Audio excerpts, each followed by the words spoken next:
After the end of World War II, the world was split into two, East and West. This marked the beginning of the era called the Cold War.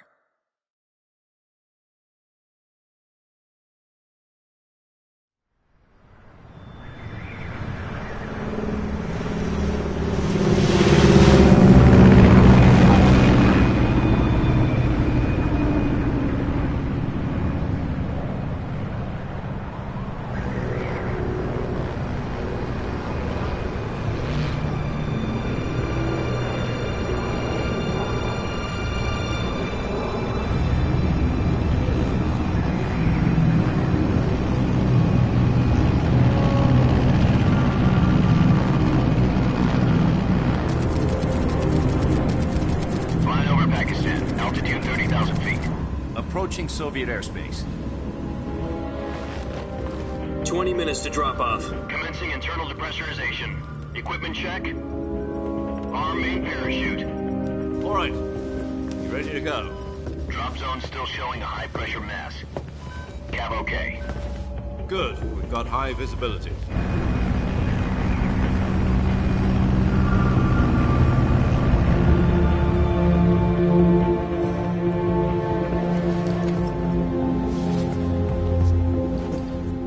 Cigar.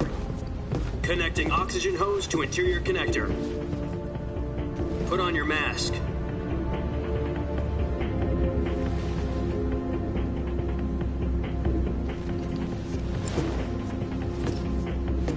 Does this panty waste know what he's doing? Approaching release point. 10 minutes to drop off. Hey, are you deaf? He said put out the cigar and put on your mask.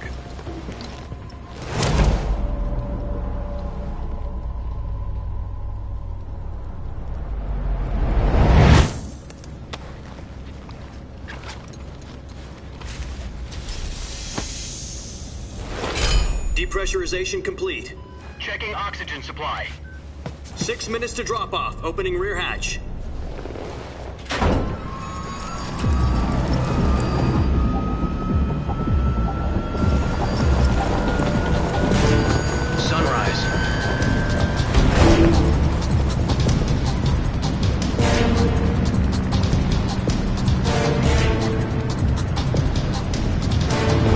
Temperature minus 46 degrees Celsius. 2 minutes to drop off. Stand up. You'll be falling at 130 miles per hour.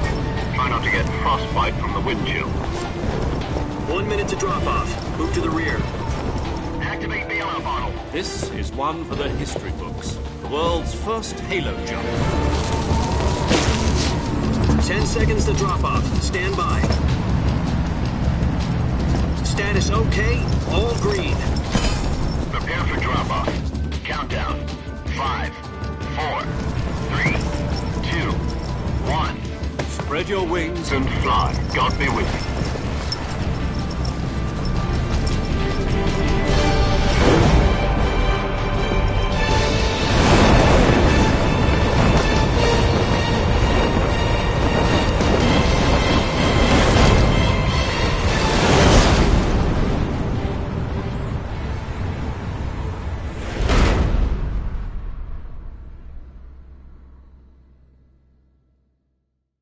Jack, I've got some important news.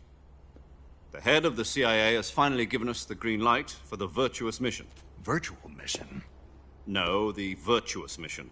The future of our Fox unit depends on it. If it succeeds, we'll be officially organized into a unit. Virtuous mission?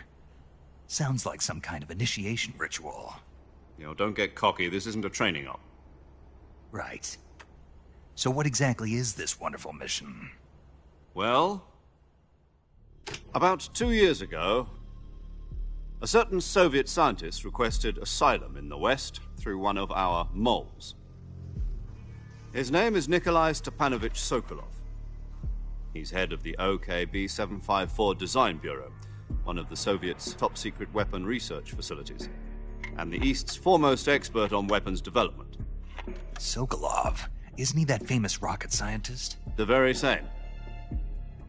On April the 12th, 1961, the Soviets achieved the first manned spaceflight in history. The Earth was blue, but there was no God. Well spoken. The rocket that carried Yuri Gagarin to orbit was the A-1, known as the Vostok rocket. Sokolov is said to be the man most responsible for the multi-engine cluster used in that rocket. After Gagarin's flight, Sokolov left rocket development to become the head of the newly established Design Bureau. From a lowly technician to head of a design bureau, that's quite a success story, so why'd he want to defect? It seems he'd become afraid of his own creations. Afraid? Call it a crisis of conscience. And for that, he left his country and his family behind and went over the fence? Not exactly. One of his conditions was that his family was also to be taken safely to the west. We used a mole to get the family out first and succeeded in sneaking Sokolov over the Berlin Wall shortly afterwards. I was the one who conducted the operation. The security on the eastern side was still full of holes back then. Then what? We got Sokolov over in one piece, but the whole ordeal had left him exhausted, and we checked him into a hospital in West Berlin. It took him 2 weeks and more than 600 miles to get from the research facility in the Soviet Union to Berlin. He was in no condition to say anything coherent. And it was only a week later that we had something much bigger on our hands. The Cuban Missile Crisis. October the 16th, 1962, President Kennedy received word that the Soviets were in the process of deploying intermediate-range ballistic missiles in Cuba. The President demanded that the Soviets dismantle and remove the missiles. At the same time, he announced a naval blockade to prevent further missile shipments from reaching Cuba. But the Soviets didn't back down, instead placing their armed forces on secondary alert. Soviet transport ships carrying missiles continued on course towards Cuba. US and Soviet forces went on alert for an all-out nuclear war. Frantic negotiations were conducted through the UN's Emergency Security Council and unofficial channels to end the hair-trigger standoff. Finally, on October the 28th, the Soviet Union agreed to remove its missiles from Cuba, and so the world avoided a nuclear holocaust. But in order to get the Soviets to pull their missiles out, we had to make a deal. You mean the one where the US agreed to remove its IRBMs from Turkey? No. The Jupiter IRBMs deployed in Turkey were obsolete, and we were going to get rid of them anyway. They had no strategic value whatsoever to either the US or the Russians. The Turkey deal was a ruse, a cover story that was fed to the other intelligence agencies around the world. So what did the Russians really want? Sokolov. They wanted us to return Sokolov. You mean the Soviets pulled out of Cuba just to get their hands on Sokolov? That's right. What the hell was he working on? At the time, we had no idea. We were running out of time. It was either give up Sokolov or risk full-scale nuclear war. In the end, we had no choice. President Kennedy gave in to Khrushchev's demand. The next day, I got Sokolov out of the hospital, handing him over to agents on the eastern side. Sokolov kept on screaming, "Save me," until he disappeared from my sight. Then, a month ago, we received some new information from one of our moles. About Sokolov? Yes. He was taken back to the research facility and forced to continue working on the weapon in question under KGB supervision. What's more, it's on the verge of completion. So what kind of weapon is it? Something to do with space rockets? No, missiles. Same technology. I guess you're right. We don't know the details, but it appears to be a new kind of nuclear device. For half a year now, the Soviets have been conducting frequent nuclear tests at Semipalatinsk. Something to do with the weapon, I assume. We're talking about a secret weapon so big that Khrushchev was ready to pull out of Cuba to get it back. Is Sokolov still in the facility? No. According to our intelligence, he's in Selino-Yarsk, a place in the mountains about 3 miles to the west that's known as the Virgin Cliffs. The Virgin Cliffs. Nice name for a virtuous mission. They moved him there just recently. Why? Apparently, they're conducting a field test of the weapon, but it's our best chance to get him back. This mission would never have been possible if he was still in the research facility. This is our last chance. Sokolov must have known that too when he contacted us.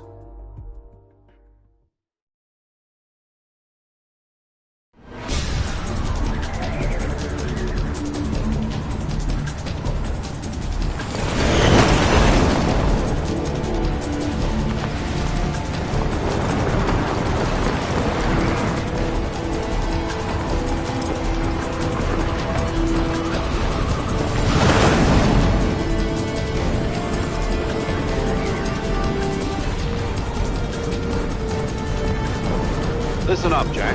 Your mission is to infiltrate Selino-Yarsk in the Soviet mountains, ensure the safety of Sokolov, and bring him back to the west.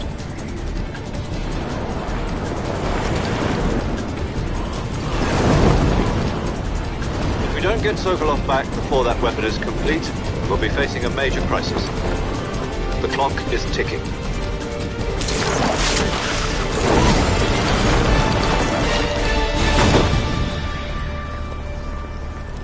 Once we've confirmed the rescue of Sokolov, stand by at the recovery point. A recovery balloon will be dropped at that point. Helium will be pumped into the balloon to inflate it. The process takes about 20 minutes. Once it's complete, the gunship's arm will latch onto the balloon and pull it up. The Fulton surface-to-air recovery system. I'm familiar with the theory. Take it easy. It's been combat-proven. Do you think Sokolov is up to it? The shock will be less than during a parachute jump, and the arm can handle up to 500 pounds. So you're planning on going over the border in a single combat Talon? She's equipped with two 6-barrel 20mm Vulcan cannons, as well as two 40mm machine guns. Sounds like she could hold her own against a battalion of tanks. Even with the fuel in the reserve tank, we're facing a 4-hour time limit. If all goes well, it shouldn't take more than a few hours. Home in time for dinner. But if anything goes wrong, you'll be eating dinner, breakfast, and all the rest of your meals in the jungle.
Do you copy?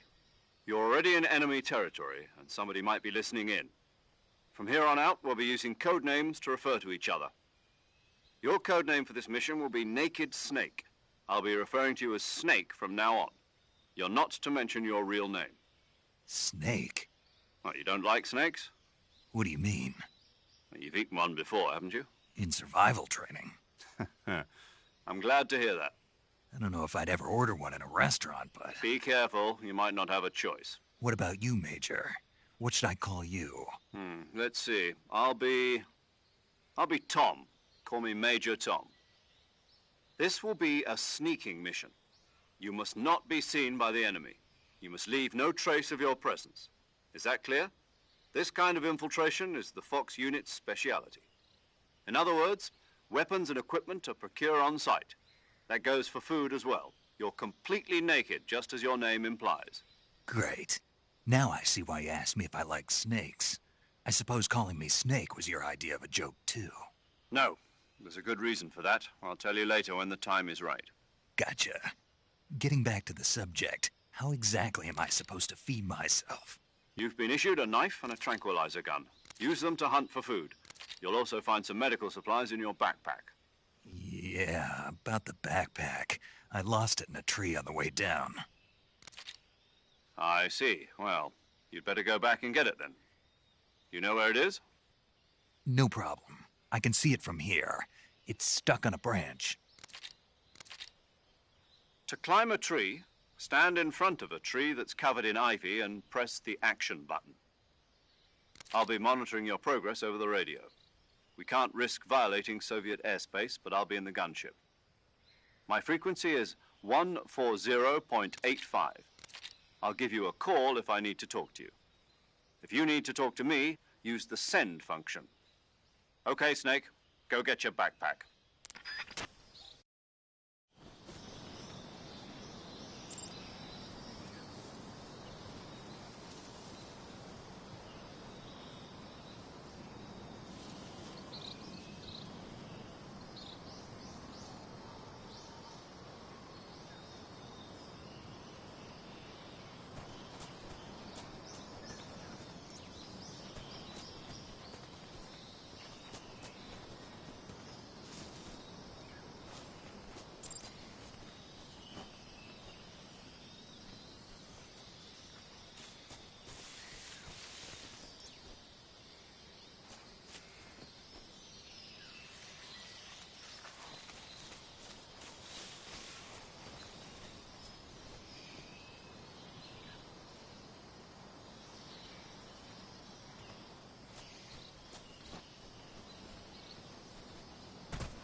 I see you've retrieved your backpack, Snake.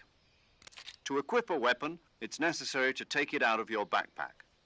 In the survival viewer, choose Weapon from the backpack. Your available weapons will be displayed in a list on the screen. From that list, choose the weapon you want to equip and press the Enter button. For other equipped items, just do the same thing from Item. Got it. Use the survival viewer backpack. Yep, that's right. Survival is fundamental to this mission. After you've been out in the field for a while, your stamina will start to drop. If your stamina gets too low, it'll affect your performance. You won't be able to shoot accurately, for example, and your wounds won't heal as smoothly. Keep an eye on your stamina so you don't run out. To recover lost stamina, you can hunt for local flora and fauna. You can use either your tranquilizer gun or your knife to hunt. My only weapon is a Mark 22 Hush Puppy tranquilizer gun? That's right. It's been fitted with its own suppressor. However, the suppressor will deteriorate every time you fire. Once its durability reaches 0, the noise suppression effect will be gone. So don't get too trigger-happy with it. The suppressor's durability is shown in the icon. Any weapons and equipment beyond what you're carrying now, you'll have to find as you go. I have to find my own weapons and equipment? Whose crazy idea was this, anyway? Solo covert actions are standard Fox operating procedure. You can't leave any traces of your presence. No weapons, equipment, footprints, sweat, or bodily waste. The same goes for bullets and cartridges, too. Your presence in enemy territory is already a violation of international conventions of warfare. There aren't supposed to be any American soldiers in Russia. It could spark an international incident. You can't let anyone see you. You can't let the enemy know you're there. This is a stealth mission. You're a ghost, Snake, in every sense of the word. And there'll be no rescue if you're captured. The military and US government will deny any involvement in the affair. Then I'll just have to take care of myself, huh? I'm afraid so. You've been given a fake death pill for that purpose. SIS guidelines stipulate that soldiers on covert ops like this one be issued a potassium cyanide capsule. Tape it to your body so you can take it when you need to. How generous of you. Use it if you're taken prisoner by the enemy. It'll send you into a state of false death for a short time. Fooling them into thinking that I'm really dead. So how do I come back to life? Just take the revival pill. You mean that thing they put in my tooth before the mission? That's the one. But be careful. If you remain in a state of false death for too long, Nothing will be able to bring you back. Remember that. I'll keep it in mind. You said this was a solo mission, right? Right. I guess that means I can't count on any reinforcements. Correct. The mission rests entirely in your hands. A real one-man army. Relax. There's a support team ready to back you up over the radio. Who? I'll introduce them to you. This time, survival is of utmost importance. The first member of the support team will be in charge of monitoring your physical condition, acting as a medic, so to speak, as well as recording your mission data. She's a member of Fox as well, and she's here on the gunship with me. She? Hello, Snake. I'm paramedic. Nice to meet you. Paramedic. As in a medic who comes in by parachute. Aren't you going to tell me your real name? Are you going to tell me yours, Mr. Snake? My name, huh? It's John Doe. And they call you Jack for short. You're a regular Captain Nemo. A name means nothing on the battlefield. After a week, no one has a name. What's your name? Jane Doe. Very funny. I wasn't joking, but I'll tell you my name only if you manage to make it back alive. My frequency is 145.73. She's also in charge of recording your mission data. Whenever you want to save, send a message over the reserved save frequency, 140.96. So saving lets me record my mission data. That's right. It also records the state of your health. Good to know. There's one more person I want to introduce you to, Snake. Huh? Speaking of snakes, you remember the boss, don't you? A legendary soldier and your mentor. Actually, it was the boss that got the DCI's authorization in the first place. She's going to be serving as Fox's mission advisor. The boss is? She also helped me plan this mission. She and I were at SAS together. Jack, is that you? How many years has it been? Boss? That's right. It's me. Oh. Talk to me. Let me hear your voice. It's been 5 years, 72 days, and 18 hours. You've lost weight. You can tell just by the sound of my voice. Of course I can. I know all about you. Really? Well, I don't know anything about you. What's that supposed to mean? Why'd you disappear on me all of a sudden? I was on a top-secret mission. You didn't need me anymore. But there were still so many things I wanted you to teach me. No, I taught you everything you needed to know about fighting techniques. I taught you all I could. The rest you needed to learn on your own. Techniques, sure. But what about how to think like a soldier? How to think like a soldier? I can't teach you that. A soldier needs to be strong in spirit, body, and technique. And the only thing you can learn from someone else is technique. In fact, technique doesn't even matter. What's most important is spirit. Spirit and body are like two sides of a single coin. They're the same thing. I can't teach you how to think. You'll just have to figure it out for yourself. Listen to me, Jack. Just because soldiers are on the same side right now doesn't mean they always will be. Having personal feelings about your comrades is one of the worst sins you can commit. Politics determine who you face on the battlefield. And politics are a living thing. They change along with the times. Yesterday's good might be tomorrow's evil. Is that why you abandoned me? No, it had nothing to do with you. I already told you, Jack. I was on a top-secret mission. A soldier has to follow whatever orders he's given. It's not his place to question why. But you're looking for a reason to fight. You're a natural-born fighter, but you're not quite a soldier. A soldier is a political tool, nothing more. That's doubly true if he's a career soldier. Right and wrong have no place in his mission. He has no enemies and no friends. Only the mission. You follow the orders you're given. That's what being a soldier is. I do whatever I have to get the job done. I don't think about politics. That's not the same thing. Sooner or later, your conscience is going to bother you. In the end, you have to choose whether you're going to live as a soldier or just another man with a gun. There's a saying in the Orient, loyalty to the end. Do you know what it means? Being patriotic. It means devoting yourself to your country. I follow the president and the top brass. I'm ready to die for them if necessary. The president and the top brass won't be there forever. Once their terms are up, others will take their place. I follow the will of the leader, no matter who's in charge. People aren't the ones who dictate the missions. Then who does? The times. People's values change over time, and so do the leaders of a country. So there's no such thing as an enemy in absolute terms. The enemies we fight are only enemies in relative terms, constantly changing with the times. As long as we have loyalty to the end, there's no point in believing in anything, even in those we love. And that's the way a soldier's supposed to think? The only thing we can believe in with absolute certainty is the mission, Jack. All right, but do me a favor. What is it? Call me Snake. Snake. Oh, right. Your code name is Snake. It suits you well. That's right. The legendary unit that the boss put together during World War II was a snake. The Cobra unit, a group of heroes that brought the war to an end and saved the world. As long as you've got a legendary hero backing you up, you'll be fine. Isn't that right, Snake? Yeah, I can't think of anyone else I'd rather have with me. Oh, and one more thing, boss. Yes? It's good to hear your voice again. Same here. After all, who knows if either of us will make it out alive? Snake, you are always best at urban warfare and infiltrating buildings. But this is the jungle. Survival is going to be key. Those CQC techniques I taught you are sure to come in handy. CQC?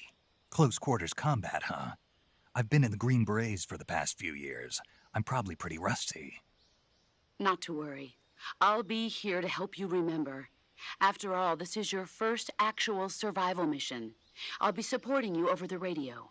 Where are you, boss? Next to the Major? The boss is communicating with us by radio from aboard a Permit-class submarine in the Arctic Ocean. My frequency is 141.80. Call me if you need my advice on battle techniques. Gotcha. Your mission is to retrieve Dr. Sokolov. Dr. Sokolov is being held in an abandoned factory located to the north of your current position. Avoid heavy combat and don't let anyone see you. Don't forget that this is a stealth mission. Snake, try to remember some of the basics of CQC.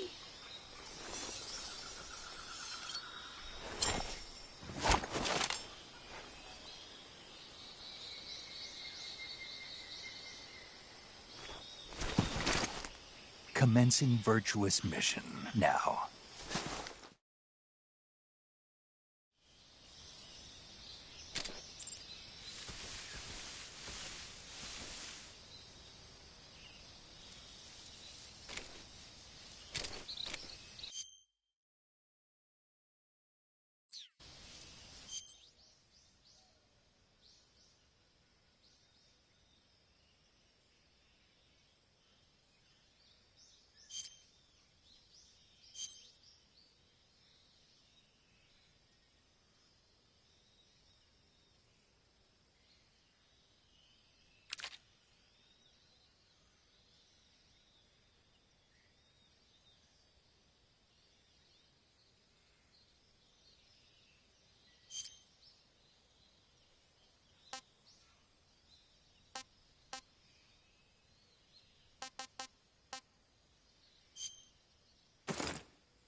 Major, I've spotted 2 enemy soldiers.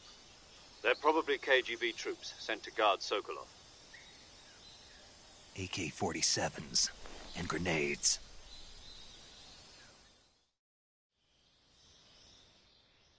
Snake, your presence in Soviet territory is already a violation of international law. We can't let the Kremlin find out that the CIA and the American government are involved. Contact with the enemy is strictly prohibited. Don't engage them in battle either. This is a stealth mission. Got that? The Major is right. The point of this mission is to sneak through the jungle without being seen. The success of the mission depends on how well you use your camouflage. Change your camouflage by selecting Camouflage from the Survival Viewer. The Uniform option lets you pick your uniform, while the Face option lets you change your face paint.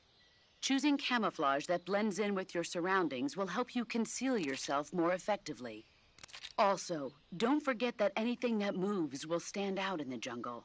If you just stand up and run around like an idiot, you're bound to be spotted. But if you crawl instead, you should be able to sneak by without being noticed.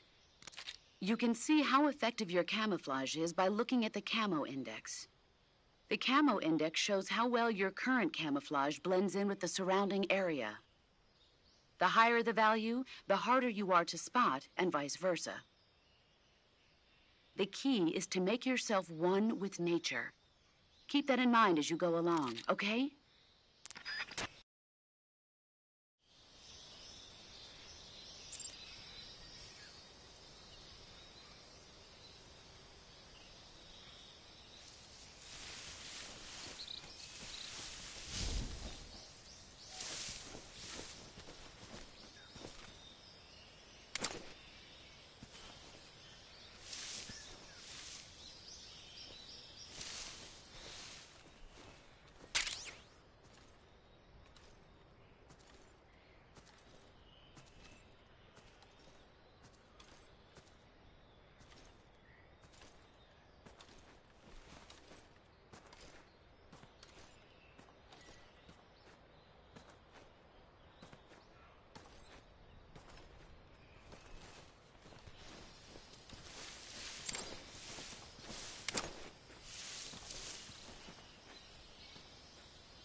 Something there.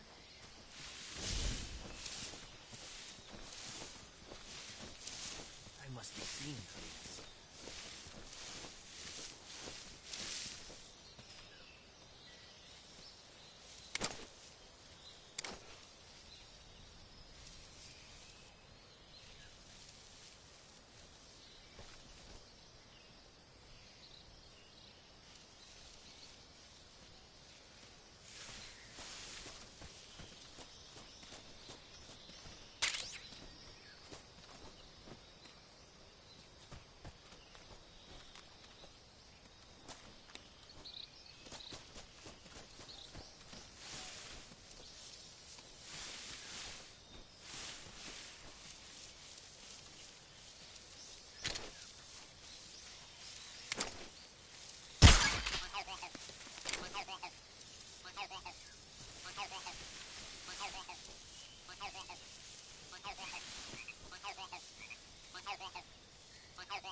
What was that?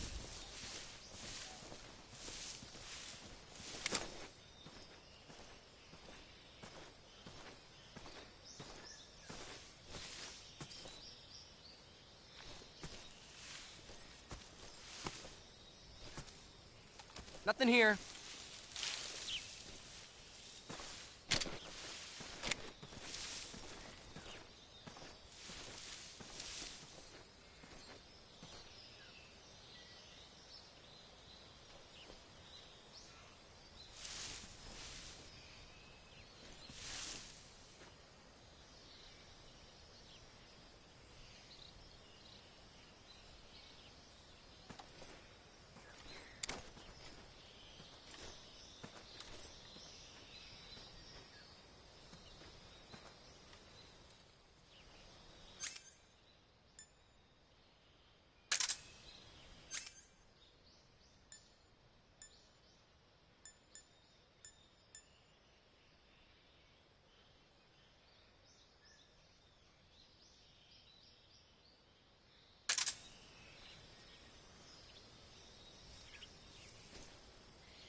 Saving the game, Snake?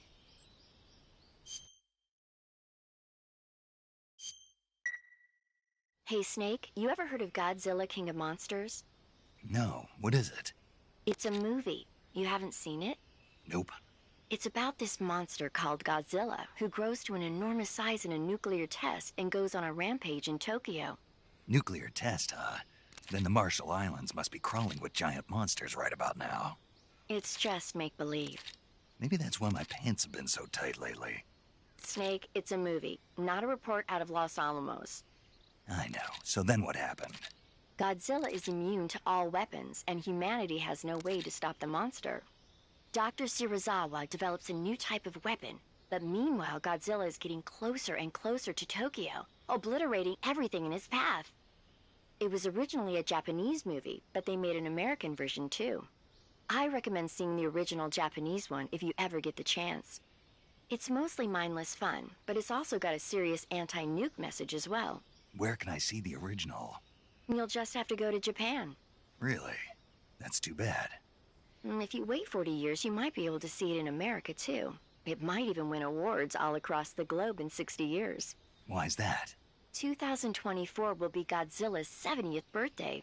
You think they're still going to be making Godzilla movies then? Of course. Everybody loves Godzilla. You sure know a lot about movies. I don't suppose you're the movie-watching type, are you? Not really. Okay, then I'll tell you everything I know. When the going gets tough, movies can save your life. It's always good to be able to look at things from a different perspective when you get in a jam. That's the magic of movies. No kidding. Well, I guess it might at least make a nice distraction. That's the spirit, Snake. Have a little fun.